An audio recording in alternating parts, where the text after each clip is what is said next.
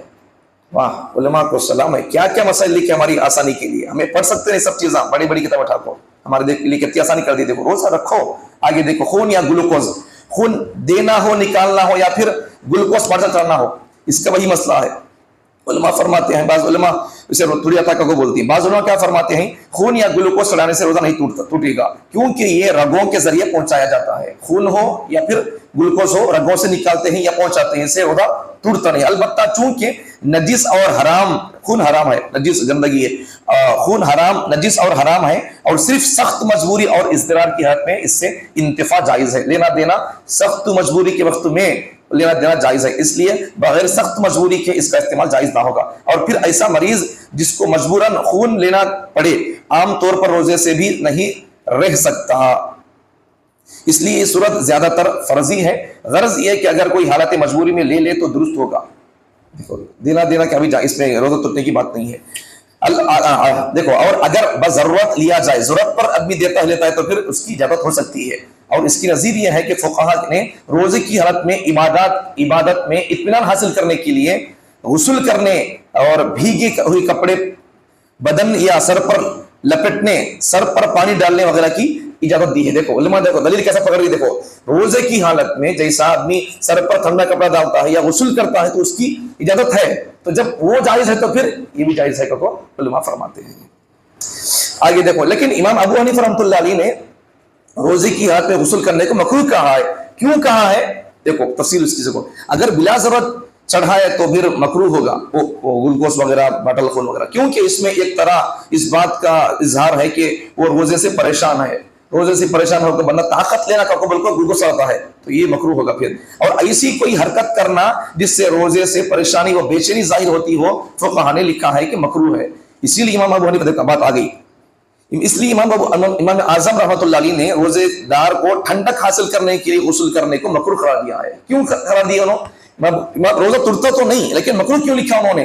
عبادت سے بے چینی اور عبادت سے آدمی مجھے بیزارگی ہے، مجھے پڑھتا نہیں ہے، مجھے سیٹ ہوتا نہیں ہے، مجھے برداشت نہیں ہو رہا قبول کو بندہ نہاتا ہے پانی، تو پھر امام ابو حنیفہ نے ایسے آدمی کے لیے عبادت مجھے برداشت نہیں ہو رہی ہے، میں زبردست روزہ رکھ رہا ہوں، ان غسل کرتا ہوں دکھاتا ہے، تو پھر ایسے آدمی کے لیے نہانے کو امام ابو حنیفہ نے روزے کی حالت میں نہانے کو مکروہ لکھا ہے۔